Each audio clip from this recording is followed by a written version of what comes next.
Happy Thai New Year from Bangkok, Thailand.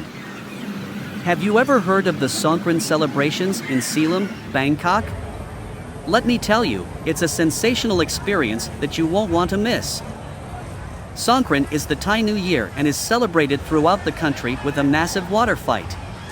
If you're looking for the most vibrant and lively celebrations, head over to Silom in Bangkok. To join the celebration, grab a water gun or a bucket and get ready to get soaked. As you make your way through the streets, you'll be met with a sea of people armed with water guns and buckets, ready to soak anyone who dares to walk past. The energy and excitement of the celebration are contagious.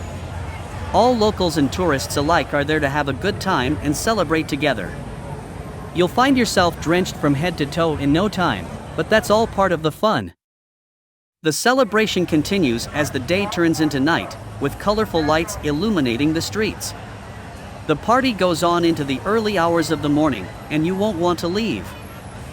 So, if you're in Bangkok during the Thai New Year, head over to Silom and join in the unforgettable Songkran celebration. Grab a water gun, enjoy the craziness around you, and be part of the excitement and camaraderie that make this celebration truly unique. Don't forget to bring a change of clothes and protect your valuables, like mobile phones, cameras, pieces of jewelry, and cash from the water.